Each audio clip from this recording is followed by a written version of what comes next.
San Juan. Hemos empezado a estudiar el libro de San Juan y hoy quiero hablar sobre el capítulo 3, específicamente sobre un personaje muy particular en la Escritura y el nuevo nacimiento.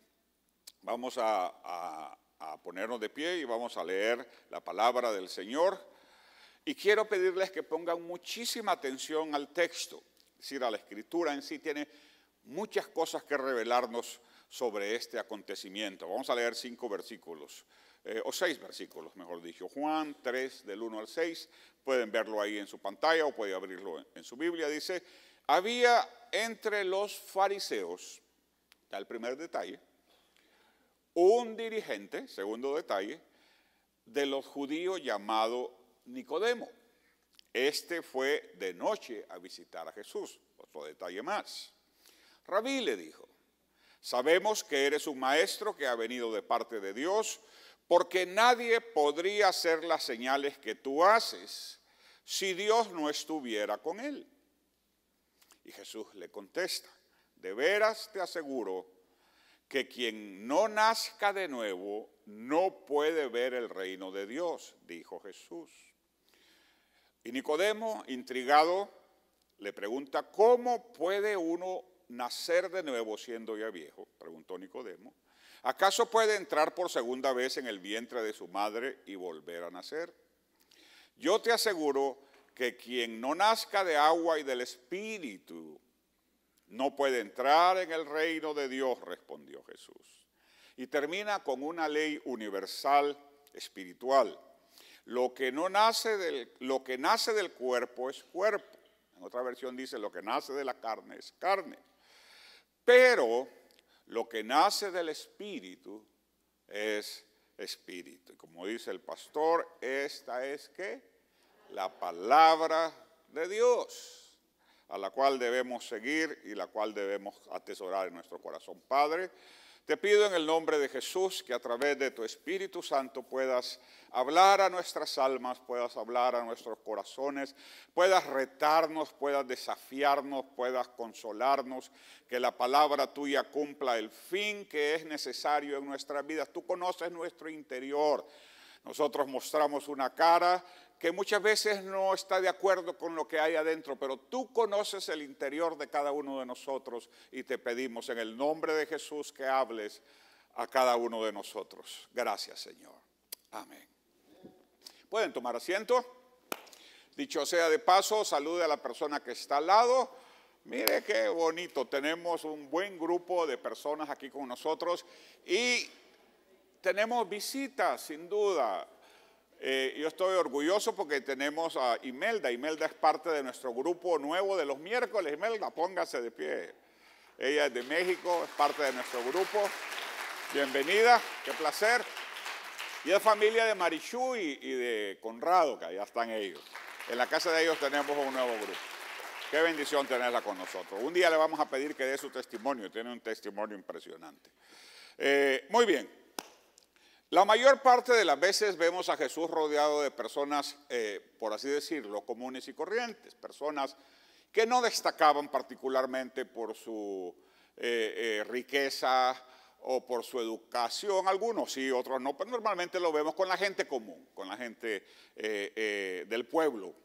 Pero en esta ocasión lo vemos con uno de los aristócratas, uno de los personajes más renombrados, uno de los personajes más refinados de Jerusalén.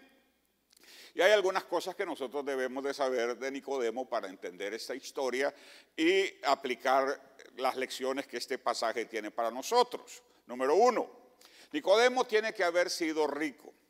En Juan capítulo 19, versículo 39, hay un detalle que se nos muestra ahí, que revela o que afirma esta idea que yo estoy compartiendo. Dice Juan 19:39, no está en la presentación, así que pongan atención. Dice, también vino Nicodemo, el que con anterioridad había ido de noche a entrevistarse con Jesús, trayendo unas 100 libras de mezcla de mirra y aloe. Cuando Jesús finalmente se cumple la escritura y muere en la cruz y viene el proceso del embalsamiento y el bajarlo de la cruz y el llevarlo a un lugar para que repose eternamente su cuerpo, Nicodemo trajo 100 libras, era una mezcla de mirra y aloes que eran muy costosas. La única manera que él podía haber traído ese regalo a Jesús en ese momento es porque era rico. Así que seguramente Nicodemo era muy rico. También Nicodemo era fariseo, ¿verdad? No, muchas veces tendemos a pensar que los fariseos eran lo peor, pero honestamente eran buenas personas, eran una hermandad de aproximadamente 6,000 personas que prometían delante de 3 testigos hacer el máximo esfuerzo para seguir las escrituras que ellos conocían al pie de la letra. No vamos a decir que habían algunos que tal vez no eran muy buenos, pero en términos generales eran buenas personas. Yo tuve la oportunidad de conocer en Pensilvania, estuve en Lancaster, Pensilvania, y en varios lugares alrededor, que es la cuna de los menonitas y de los Amish. Los menonitas vienen de los Amish. Ellos vinieron de Europa huyendo de la persecución y se establecieron en esa zona como creyentes. Los Amish, los más conservadores, solamente pueden casarse entre ellos, no tienen conexión de televisión ni de electricidad, sus niños no van a las escuelas normales porque quieren vivir muy apartados de la gente y son muy particulares. Y son muy buenas personas, excepto cuando se trata de hacer negocios. No, no es cierto. En general son muy buenas personas. Pues algo así eran los fariseos, era gente que tenía el deseo de vivir una vida lo más cercana a la ley que ellos conocían. Así que Nicodemo era rico, también era fariseo y dice la Escritura que era uno de los gobernadores de los judíos, dice era un dirigente.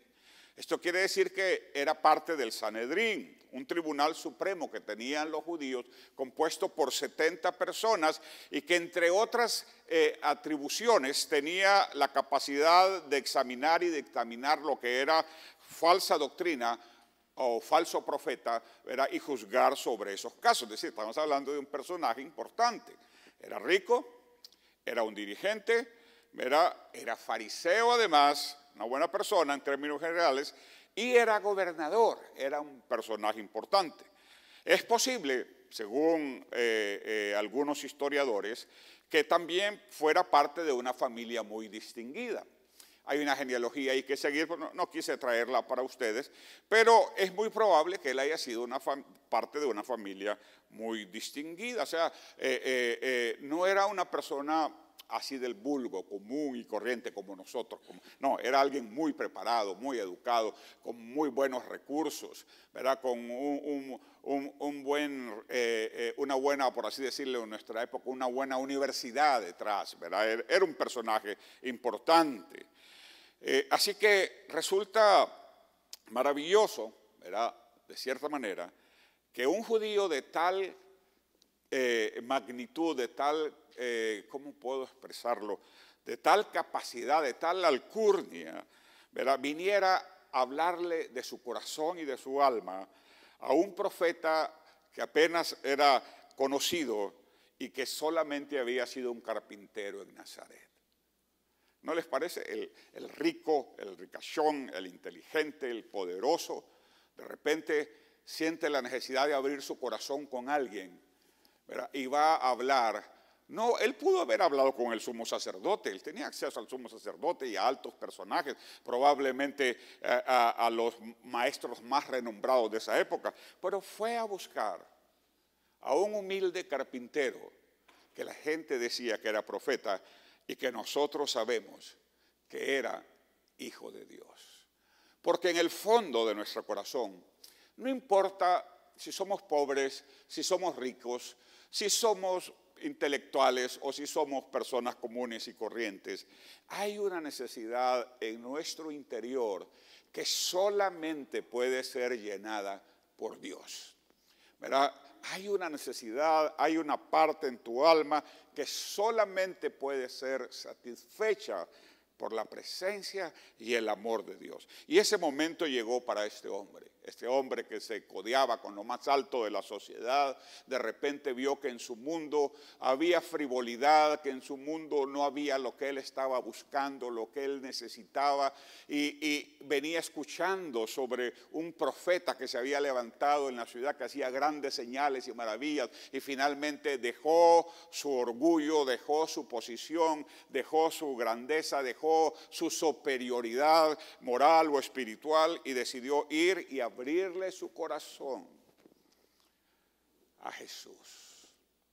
Y Jesús no rechaza a nadie. Jesús tiene su corazón abierto para todo aquel que tiene necesidad. Si algo movía a Jesús era la necesidad de la persona que estaba al lado. A él no le importaba si eran ricos, si eran pobres, si eran leprosos, si eran sanos. No le importaba si eran borrachos, si eran prostitutas. No le importaba si era un personaje como este. Si alguien estaba en necesidad, Jesús estaba dispuesto a escucharlo y a cambiar su corazón. No puede dejar de escapársenos el hecho de que Nicodemo vino a Jesús de noche. Dice, este fue de noche, dice el texto. Hay dos razones por las que esto pudo haber pasado. Una de ellas simplemente por precaución. Puede ser que al ser un personaje tan importante sintiera temor. Él no conocía a Jesús personalmente, quizá había oído hablar de él, no estaba seguro con lo que se iba a topar y tuvo precaución. Esa es una posible razón. Si eso fue así, igual no lo podemos juzgar. Hay quienes hacen su decisión en silencio.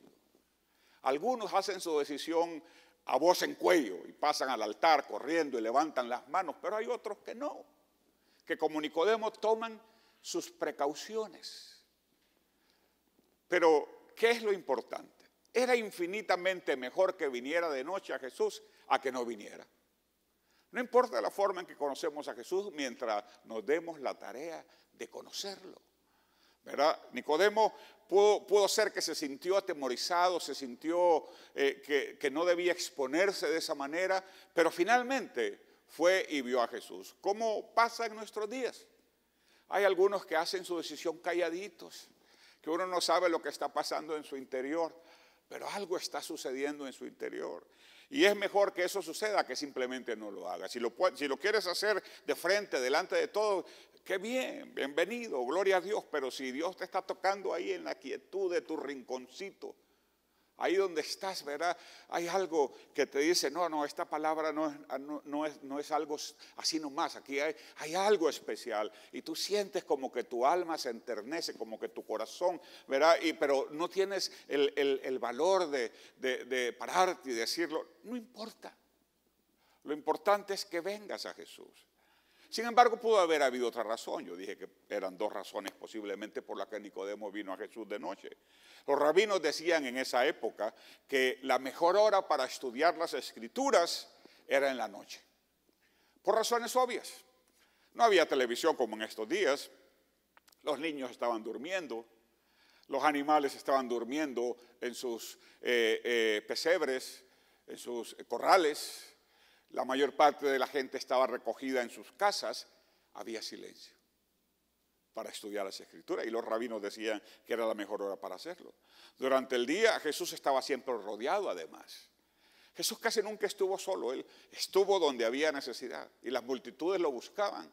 Y hay muchos casos en la Escritura en que les costó a aquellos necesitados llegar a Jesús, como la mujer, ¿verdad?, del flujo de sangre, que tuvo que abrirse pasos entre la multitud, recibir codazos y personas que se le oponían en el camino y finalmente como pudo logró tocar el borde de su manto. Y eso fue suficiente porque ese es lo maravilloso de Jesús. No importa cuánto sabemos o cuánto conocemos de Él. Si tenemos un corazón sincero, si tenemos un corazón sediento, si tenemos una verdadera necesidad en nuestro corazón y nos acercamos a Él, Él no va a darnos la espalda. Él no va a voltearse detrás de nosotros. Pero en el caso de, volviendo a nuestro personaje principal de la historia, Nicodemo, es posible que fue por eso. Nicodemo era un hombre con inquietudes, con muchos honores seguramente, pero con un gran vacío en su vida. y vino a hablar con Jesús a ver si encontraba en medio de las tinieblas de la noche la luz que le alumbrara el camino de su vida. No sé, pudo haber sido una, pudo haber sido otra. Lo importante es que vino a Jesús. Eso es lo que importa en esta historia. Que no se retuvo, que no tuvo temor, que de noche o de día fue a ver a Jesús. Y eso, mire, cuando hay una necesidad real en nuestro corazón, vamos a Jesús y Jesús nos va a responder. Y ahí viene la otra parte de la historia. Ese es el personaje, uno de los personajes principales de la historia. El otro, obviamente, Jesús, de quien estamos hablando. Cuando Nicodemo se encontró a solas con Jesús, le dijo que nadie podía por menos, ¿verdad?, que sentirse impresionado por las señales que Jesús estaba viendo. Nicodemo llega con algo en mente. Los milagros, las señales, este hombre debe ser el profeta, este hombre seguramente puede resolver los problemas de mi interior, este hombre es muy poderoso, va con eso en mente y le dice, porque ¿verdad? En el pasaje le dice, sabemos que eres un maestro que ha venido, versículo 2, que eres un maestro que ha venido de parte de Dios, porque nadie puede hacer las señales que tú haces si Dios no estuviera con él. Él viene fascinado con los reflectores, por así decirlo, con las luces brillantes, y Jesús lo confronta con una necesidad más importante. Jesús le contestó que lo que realmente era importante no eran tanto las señales y los milagros, sino el cambio radical en la vida de una persona, de tal forma que solamente podía describirse con el nuevo nacimiento. Él viene todavía deslumbrado por los milagros, viene todavía en éxtasis por todos los milagros, los muertos que resucitaron, los paralíticos que caminaron, los ciegos que vieron, y viene con eso en mente y le dice, maestro, no hay duda de que tú eres alguien especial, porque nadie puede hacer esas cosas a menos que venga de Dios. Y Jesús le dice a Nicodemo, si lo parafraseáramos, estás poniendo la atención en las cosas que no son las más importantes. Lo más importante no son los milagros que puedan suceder. Lo más importante es el cambio que puedas sufrir en tu interior, lo que pueda pasar dentro de tu corazón. Pues Nicodemo, a pesar de que era rico, a pesar de que era famoso, a pesar de todas esas cosas positivas que tenía a su favor, no hay duda de que tenía una necesidad en su corazón, que no había podido ser llenada ni por la ley, ni por la riqueza, ni por la fama, ni por el renombre. Tenía una necesidad en su corazón. Y por eso viene a Jesús. La reacción de Nicodemo, no crean ustedes que es tan simple. En ese pasaje pudiéramos nosotros hacernos la imagen. Mire, número uno, en esa época el nuevo nacimiento o el renacimiento no era un concepto nuevo para la época. Ni en el mundo pagano tampoco era un concepto nuevo. Era un concepto que ya se manejaba, vamos a verlo más adelante. Así que Nicodemo seguramente había oído hablar de eso. Él sabía lo que era necesario, pero sabía que por experiencia propia era imposible lograrlo. Él había oído hablar de que era necesario renacer, de que era importante nacer de nuevo, resurgir como el ave fénix, ¿verdad?, de las cenizas y levantarse. No había nada más que este hombre deseara, pero él se había topado con su propia incapacidad de ese renacimiento, de ese cambio. Eso es lo que él quiere reflejar. ¿Cómo es posible que yo pueda entrar al vientre de mi madre? En otras palabras, yo sé lo que me estás pidiendo, pero yo sé también que eso es imposible por mí mismo. Y eso es lo que nos pasa a nosotros también. Sabemos que necesitamos un cambio, que necesitamos ser mejores padres, que necesitamos ser mejores esposas, mejores esposos, mejores trabajadores. Muchos de nosotros no estamos contentos con nosotros mismos. Sabemos que necesitamos un cambio, pero no lo hemos podido lograr en nuestro propio esfuerzo. Y eso es lo que Cristo y el cristianismo le ofrecieron a la gente. La gente sabía que necesitaba cambiar. Desde los filósofos griegos buscando el verbo y la palabra y la profundidad, ¿verdad?, hasta los romanos con sus diferentes ritos, todos ellos entendían que era necesario que el hombre se renovara, pero no podían hacerlo por sus propios medios. Nicodemo se enfrenta con el eterno problema del que quiere cambiar, pero no puede cambiarse a sí mismo. Como el apóstol Pablo, ¿no?, en Romanos lo expresa tan claramente. No hago lo que quiero hacer, sino lo malo, lo que detesto, lo que no quiero hacer, eso hago. Porque encuentro, dice, que en mi cuerpo hay una ley, la ley del pecado. Y eso nos pasa a nosotros. Nos damos cuenta, mire, el alcohólico, después de que pasa la borrachera, y lo único que quedan son vómitos, mal olor, tragedia, desastre por lo que hizo, se promete una y mil veces, nunca lo voy a volver a hacer. No lo voy a volver a hacer. El adicto,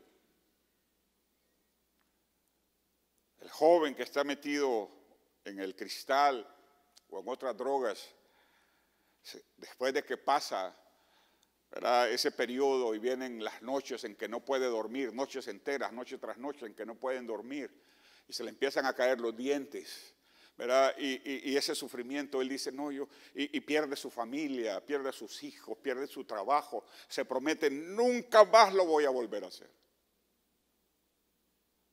Pero al final se topa con la verdad de Nicodemo.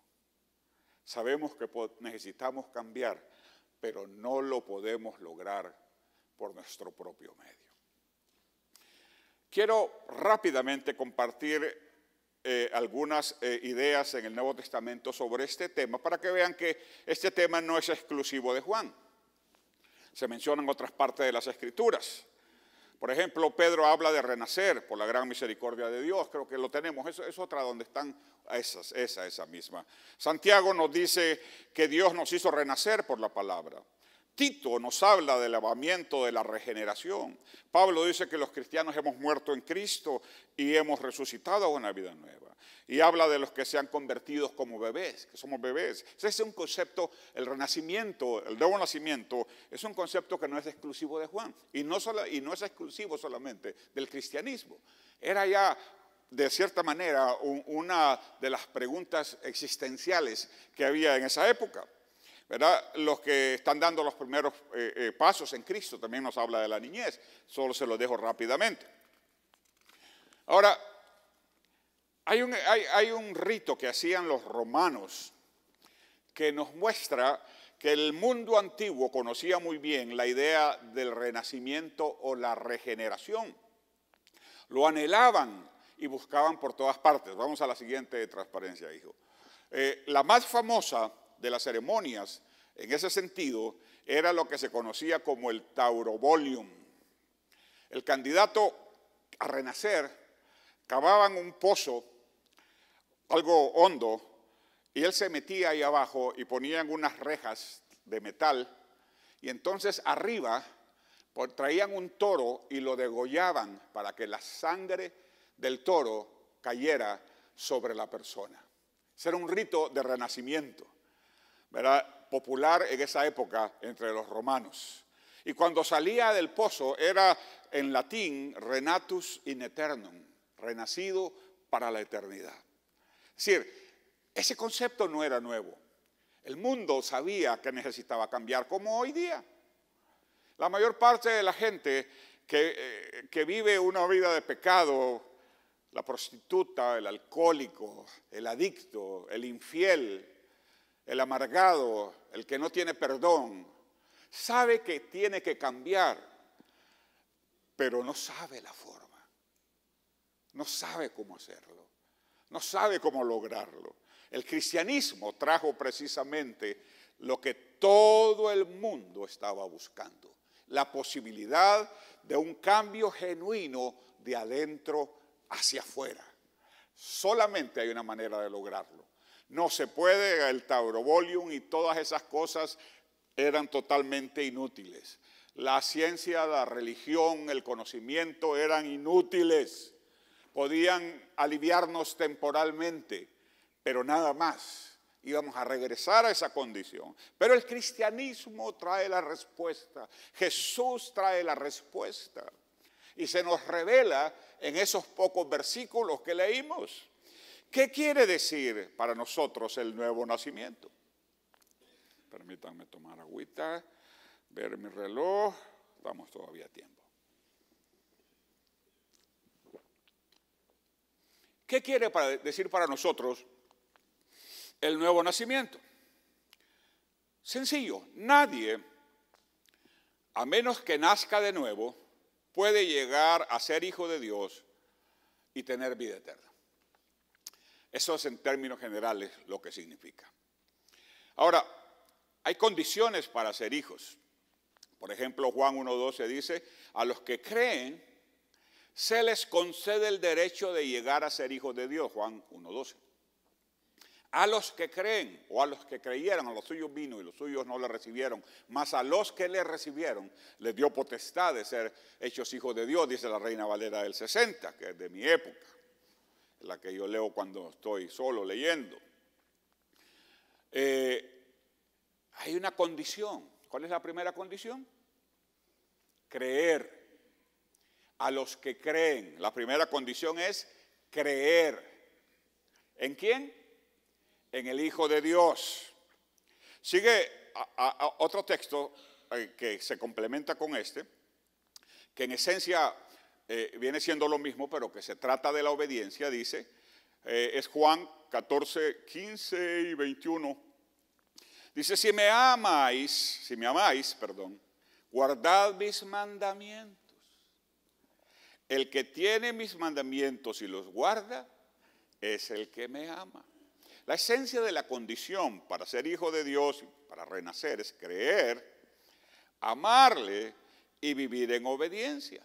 Por ejemplo, no podemos ser sinceros si decimos que amamos a una persona y constantemente estamos haciendo cosas para herirla. No tiene sentido. Es una pena cuando una pareja se casa, quizá uno de ellos enamorado, pero al poco tiempo uno de ellos empieza a maltratar al otro. ¿Qué significa? Que no había amor, que habían otras razones por las que se quería casar, porque cuando uno ama a las personas de verdad, vas a tratar de agradarla, no de herirla, no de maltratarla. Es una pena que matrimonios se rompan por eso, pero es la realidad. Ser hijos es un privilegio del que se participa solamente cuando se rinde nuestra obediencia y nuestra fe a Jesús. Lo primero es creer en el Hijo de Dios, creer que Él se levantó de los muertos, como dice Romanos capítulo 19, ¿verdad? Y obedecerle con todo nuestro corazón. Obviamente eso no habla de que vamos a ser perfectos por nosotros mismos, pero ahí es donde se complementa la verdad del renacimiento. Pero ese es el primer paso. ¿Quieres renacer de verdad? ¿Quieres ser una persona diferente?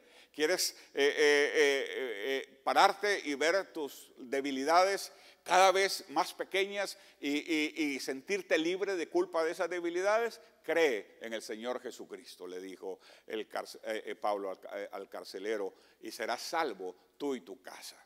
¿Verdad? La primera cosa es creer. Una vez que creemos, que abrimos nuestro corazón, entonces tenemos que tener una vida de amor y obediencia con Jesús. No significa que va a ser perfecta, igual que un matrimonio, pero ¿qué diferencia hace el amor?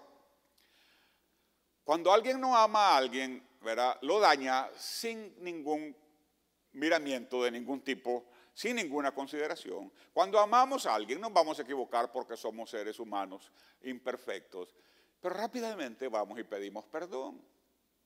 ¿Sabe? Ayer tenía una reunión con un grupo de líderes y compramos con Charito un par de cajitas con esos, no son sándwiches, son unos como enrollados que traen jamón y diferente, ya les dio hambre, ¿verdad? Y se los cortan así como rueditas. Y ella no venía a la reunión porque estaba cuidando a los nietos, y me pidió uno y yo le dije, mi vida, es que puede ser que no nos ajusten. Le negué un rol de esos.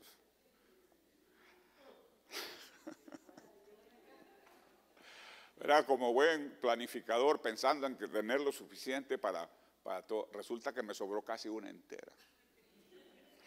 Y ahora digo, o me las como todas, o reconozco mi error. Entonces fui y la llamé y le digo, mi vida, ella iba a irse a la casa de la hija. ¿Todavía estás en la casa? Sí, me dice, aquí estoy. Ok, ya llego, le dije. Y iba humildito ya, ¿verdad? Lo primero que hice fue pedirle, mi vida, perdón por ser tan fanático, ¿verdad? Quiero decirte que nos sobraron estos y alguien me dijo que le dijera que es que yo los había salvado para ella, pero no iba a ir con una mentira, ¿verdad? Ve, uno comete un error pero pide perdón cuando hay amor, y eso es lo que nos pasa con Dios.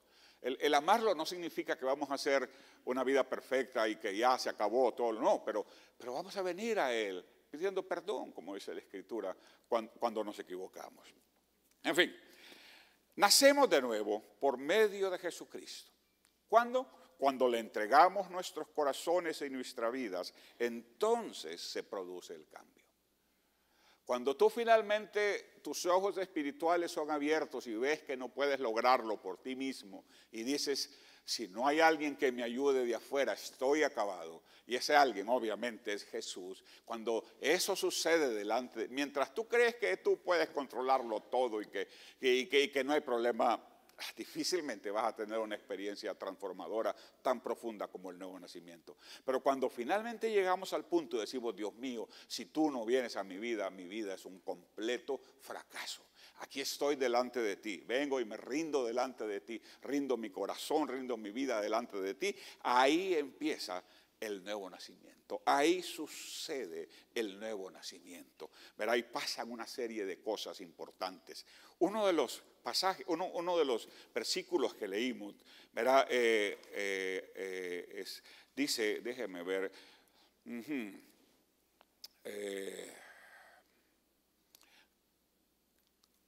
versículo 5 de San Juan 3, dice, yo te aseguro que quien no nazca de agua y del Espíritu no puede entrar en el reino de Dios. ¿Qué significa eso?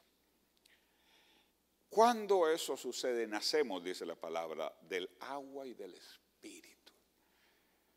Aquí hay dos ideas claramente y poderosamente expresadas con estos dos elementos. El agua es símbolo de limpieza. Cuando tú quieres limpiar algo, lo primero que tomas es agua y limpias. ¿Verdad? Símbolo de limpieza. Cuando Jesús toma posesión de nuestras vidas, cuando le amamos con todo nuestro corazón, cuando creemos en lo que Él hizo por nosotros, nuestros pecados pasados, presentes y futuros son perdonados y olvidados. Por eso necesitamos nacer del agua. Este pasaje no solamente habla simplemente del hecho del bautismo. El bautismo es importante, tenemos que bautizarnos, pero este pasaje es más profundo. Habla de la limpieza que sucede en nuestro interior cuando finalmente derramamos esas lágrimas de arrepentimiento, ¿verdad? Cuando nos postramos delante de Dios y le decimos, Señor, la regué, he sido un mal padre, he sido esto, he sido lo otro, y empiezas a llorar y a llorar, y hay algo en tu interior que cada vez entre más lloras, más limpio queda tu corazón, más estás renaciendo de nuevo del agua.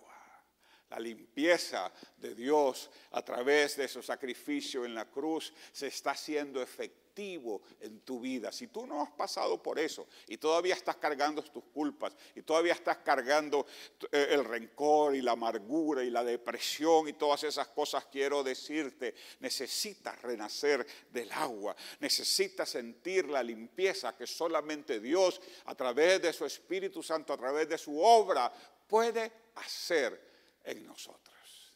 Entonces, ¿de qué habla el agua? ¿De qué habla el agua? Limpieza, ¿de qué? De nuestros pecados pasados, presentes y futuros. no solamente son perdonados, son olvidados. Borrón y cuenta nueva. Arranca la página del libro y la tira en otro lugar. Pero la Biblia menciona otro detalle. Nacemos del agua y del espíritu. El agua es limpieza y entonces el espíritu. El espíritu es el símbolo del poder de Dios. ¿Poder para qué? Cuando Jesús toma posesión de nuestras vidas, no es solo que nuestros pecados son perdonados y olvidados, sino que si eso fuera todo, podríamos volver a caer en esa misma vida. Pero por eso entra ahí un poder que nos permite ser lo que nosotros mismos no podemos ser por nuestra propia capacidad. Ahí es donde entra el Espíritu Santo de Dios.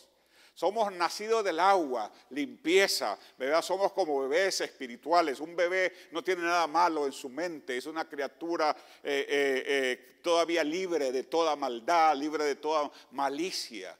Pero si ese bebé crece, ¿verdad?, en un ambiente que no es protegido, rápidamente va a ensuciarse y a aprender cosas malas. Cuando el bebé espiritual, cuando el bebé en Cristo nace, ¿verdad? Mire, la cara de la gente cambia, se ven más bonitos, ¿verdad? De verdad, ¿verdad? La fisonomía de las personas cambian cuando reciben a Jesús. Mejor que cualquier tratamiento de Lancôme o cualquier otro de esos, ¿verdad? Cuando alguien se entrega a Jesucristo, sus facciones cambian. ¿Saben? La amargura se ve en el rostro. El odio se refleja en el rostro. La tristeza se refleja en los ojos, ¿verdad? Todas esas cosas nos afean. Pero cuando venimos a Jesús y le entregamos nuestra vida a Él, y el nuevo nacimiento toma lugar en nuestro interior, nuestro rostro resplandece, somos como bebés, somos renacidos, somos nuevas criaturas. Pero entonces es ahí donde hace falta el poder del Espíritu Santo para hacer aquello que nosotros no podemos hacer por nuestro propio medio. Qué hermoso, ¿verdad? Dios, ¿verdad? Mira, Dios lo planeó todo perfecto. Jesús les dijo: yo me voy y ustedes están tristes, pero a la verdad os conviene que yo me vaya. Porque si no me fuera, no sé si lo dije bien, no vendría con ustedes el Espíritu Santo, que es vuestro consolador y que los acompañará por el resto de su vida. Era el Espíritu Santo. Entonces, somos bautizados en agua y somos bautizados en el Espíritu. ¿Verdad? Entra en ello, entra en nuestra vida, entra en nuestro corazón un nuevo poder que nos permite ser lo que nosotros mismos no podemos ser y hacer lo que nosotros mismos no podemos hacer por nosotros mismos. El agua y el Espíritu representan la limpieza y la fortaleza del poder de Cristo que borra el pasado y da la victoria en el futuro. Cuando tú recibes a Cristo, tú recibes un nuevo poder. Esta era una parejita muy joven. Él era chef. Raúl se llama él. Ella se llama Noelia. Noelia fue invitada a una reunión, un desayuno de mujeres, y ahí Dios la tocó. Y ella cambió su corazón, se entregó a Jesús, y la gente empieza a compartir sus necesidades, y alguien le dijo: mira, tú tienes autoridad en el nombre de Jesús. Porque uno de los problemas era que su esposo se drogaba con cocaína y no sé qué otras drogas más. Ese ambiente de las noches, de los restaurantes y eso, puede prestarse a ese tipo de cosas. Y ella volvió a su casa contenta, feliz. Y a los pocos ratos llegó su esposo drogado, súper drogado. Y se acordó de lo que le dijeron: tú puedes orar por él. Y entonces ella no sabía ningún versículo todavía. Yo creo que ni siquiera tenía una Biblia propia todavía. Pero alguien le dijo: tú tienes poder. Y es cierto. Mira, cuando tú renaces, cuando tú te entregas a Jesús, hay un poder que viene detrás de ti. Muchas veces ni nos damos cuenta de lo que tenemos. Y le dijeron, mira, la próxima vez que llegue tu esposo así, ora por él. Y ella, el hombre, ni sabía lo que estaba pasando, le puso las manos, son chiquitos los dos, me acuerdo por ahí. Le puso la mano encima y oró por él y cayó al piso fulminado el hombre. Estuvo ahí tendido, ¿verdad? Y cuando se levantó, se sorprendió de que el efecto de la droga le había pasado tan rápido, ¿verdad? Y se sintió un hombre diferente, un hombre distinto. Y ese poder lo tenemos cada uno de nosotros cuando renacemos en el Espíritu. Ora por los enfermos, ora por los necesitados. Dios no tiene nietos. Esas cosas no son para algunas personas nada más, son para todos nosotros. Cuando recibimos el Espíritu Santo, todo eso viene siendo parte de nosotros. Y voy concluyendo. Me he tardado un poco más de lo normal. Por último, en este pasaje Juan establece una gran ley. Lo que nace de la carne es carne y lo que nace del Espíritu es Espíritu. ¿Qué quiere decir eso? Sencillamente que la persona humana no es nada más que carne y sus posibilidades se limitan a las de la carne. ¿Sí? Mientras no le demos lugar a Dios, estamos limitados. Por la misma, ¿verdad?, razón, por esa ley, nadie puede salir de la frustración, del fracaso, de la culpa, ¿verdad?, por él mismo. Y eso lo sabemos nosotros. Es el hecho universal de la experiencia humana, ¿verdad? La que es bulímica no quiere vivir de esa manera, pero cuando se ve en el espejo, se ve gorda y está flaquita, y ese comportamiento compulsivo, ¿verdad?, esa opresión, la domina porque es carne, no puede contra el Espíritu. Lo que es carne es carne. Es una ley y sus posibilidades están limitadas a la carne. Por eso cuando algunos que habían oído hablar de Jesús y de Pablo se pusieron a echar demonios sin haber ellos tenido su experiencia personal con Cristo y haber recibido el Espíritu Santo, ¿verdad?, los demonios le dieron una tunda, ¿verdad?, y le dijeron: a Cristo conocemos y sabemos quién es Pablo, pero ustedes quiénes son. Y se les echaron encima y hasta los desnudaron, ¿verdad?, y los mandaron bien. ¿Por qué? Porque es carne nada más y tiene sus límites. Por esa razón no podemos resolver nuestros conflictos internos ni nuestros conflictos espirituales, a menos que, como dice la Escritura, renazcamos no solamente por el agua, sino por el Espíritu. La esencia misma del Espíritu es un poder y una vida que están por encima de la vida y el poder humano. Cuando recibimos el Espíritu Santo, cuando recibimos la salvación y recibimos el Espíritu Santo viene a nosotros. Dice que somos sellados por el Espíritu Santo. ¿Verdad? Cuando el Espíritu Santo toma posesión de nuestra vida y viene y nos llena y nos inunda y mora en nosotros, la vida derrotada de nuestra naturaleza humana se transforma en una vida victoriosa. Aleluya. Amén. Se acaban los límites, se acaban los yo no puedo, se acaban los yo no fui, ¿verdad? Se acaban, no. Recibimos un poder maravilloso, ¿verdad? Y podemos vencer a Satanás con todos sus ejércitos, con todas sus potestades. Podemos levantarnos y, como dice la Escritura, ir a las mismas puertas del infierno y arrebatar, ¿verdad?, de ahí aquellos que están perdidos. La vida derrotada solamente se vence por medio del renacimiento en Jesús, del nuevo nacimiento. Nacer de nuevo, entonces, es experimentar un cambio tan total que solo se puede describir como un renacimiento o recreación. Este cambio se produce cuando amamos a Jesús y le dejamos entrar en nuestro corazón.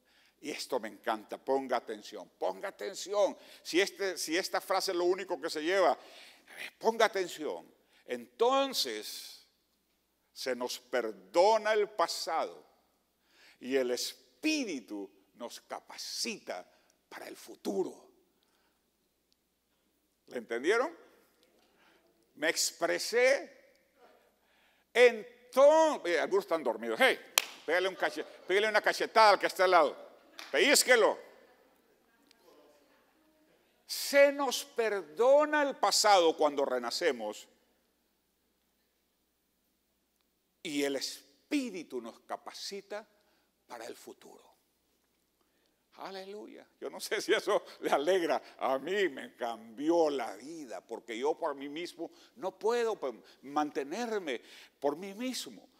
Necesito una ayuda superior, necesito el Espíritu Santo en mi vida para poder tener una vida cristiana victoriosa, para poder sobreponerme a la culpa, para poder sobreponerme a la depresión, para poder reponerme a todos esos sentimientos negativos que Satanás va a mandar como dardos de fuego, ¿verdad? Y atacar nuestra vida. Póngase en pie, vamos a orar.